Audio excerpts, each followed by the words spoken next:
guys, it is the mid-April spring walk in the garden. I wanted to get out here today because a lot of these blooms, not the phlox, which is really showing off right now, it will bloom through the 1st of May. But the daffodils that I planted, the primrose, which I've gone in and done some division, they'll start waning soon. What I have decided with these beautiful daffodils, now these are the mid and late bloom, and I'm just so pleased. Plus these are the tall ones and they show up really well.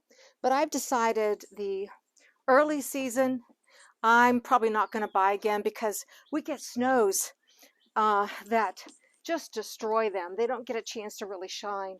So I think I'm just going to order more of the mid-season and late season daffodils. And there you can see there's still some yet to bloom. So anyone who's in West Virginia, Zone 6, or in the Northeast, we even had snow this past weekend. And the weather looks good for the next 10 days in the 60s, nothing too cold at night.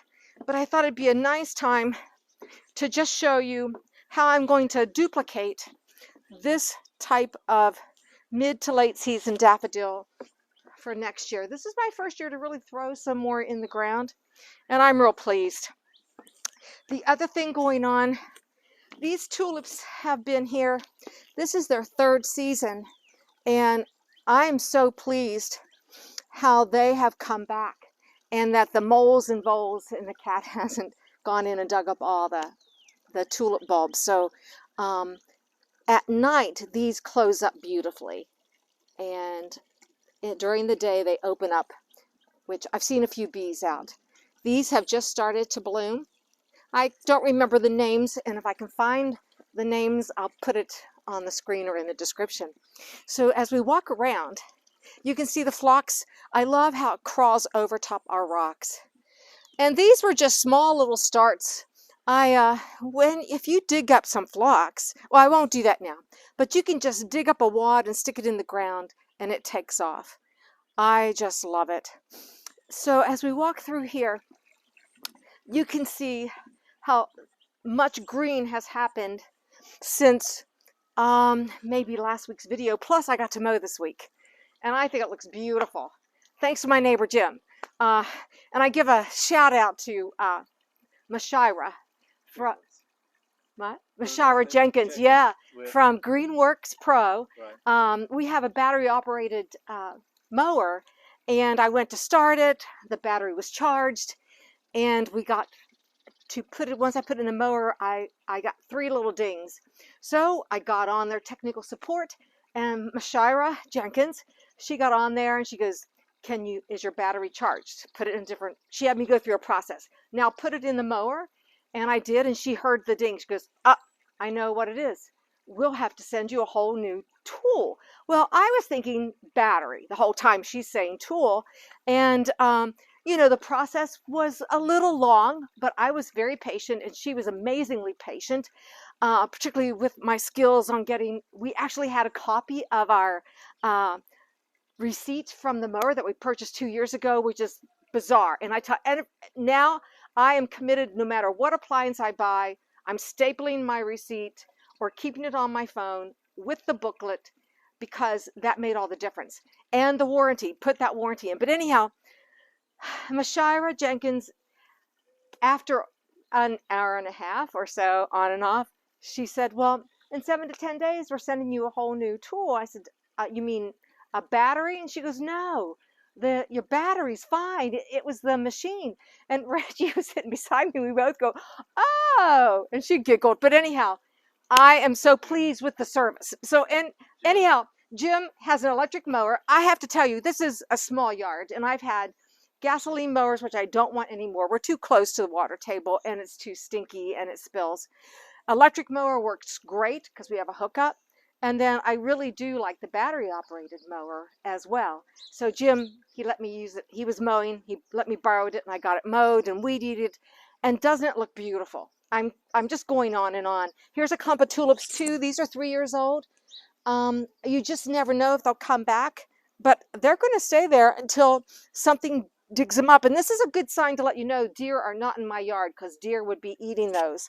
And I think the last time I sprayed was, I don't know, 3 weeks ago. I haven't seen any deer droppings either. But you can see the primrose back in here. These were daffodils, the white daffodils. And these primrose will probably get divided once they're through blooming, and spread throughout the border. They just show up nice from the deck. We have all kinds of little grape hyacinths. I love how they just show up.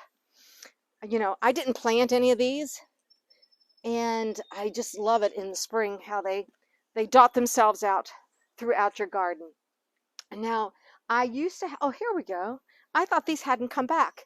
You know, overnight, when the weather goes from 28 with wind chills to 60 degrees and 50 at night, these weren't even budded up the other day. So all of these have come back, which is nice. 3 years old.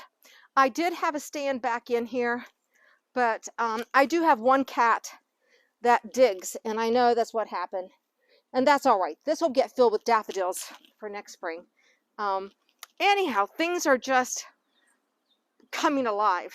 I just love how the hostas have started edging the garden.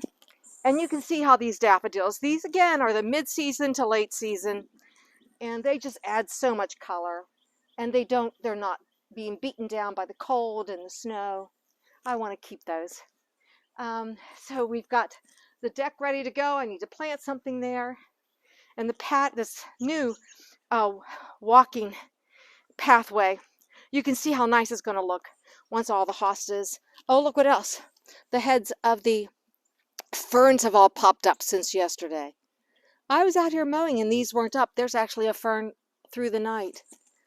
So, you know, the good news is this time, mid-April, I've gotten things fertilized, mulched with compost, fertilized with compost. And so it's time to let things start blooming. I will keep you updated as things leaf out even more. My Solomon Seal is going to be beautiful. This is its 3rd year too, so it'll have a beautiful variegation in this semi-shady area. We lost a big limb, a year ago, and it's created a little more sun, but things are really resilient. All these plants that were shade-loving really tolerate the sun. Look, the violets. I love these violets for a ground cover. The white violets, thank you, Bergen. They're starting to bloom too. Overnight, things are happening.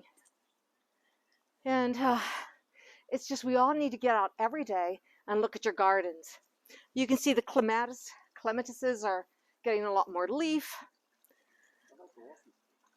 The walking stick, well, it's starting to lose its catkins, and it'll start leafing out soon, but it's still a beauty. I mean, you know, what structure do you have? It's just gorgeous. I mean, the willow is not bad either. It's going from its yellow early bloom to the green and leafing out. So I just needed to get down here and show everyone how everything is looking. I pulled this one piece of garlic out this week just because the stem looks so healthy. This is the 2nd year that I've grown garlic, and you don't harvest until late June, July. But I pulled this out, and I don't think I'm going to pull it out again. But the bulb was a little big. I put it back in there. Let's see if it'll get deeper. Bigger, I mean, not deeper, wider. So that's what's happening mid-April. Oh, up the lilac is so full of bloom. If we do not get a heavy frost, snows, too cold, every limb is full of bud. Beautiful pink and fragrant. And then I did notice too, on my lace leaf maple, you can see the buds getting ready to open up. And Pachysandra as a ground cover, it's just spectacular. All winter, all spring. So there you have the early spring walkthrough in the garden, and it changes every week. So in the next 2 weeks, I'll make certain I get back out here and we'll see what's in bloom. Thanks for watching Gardening on the West Fork. We'll see you in the next video.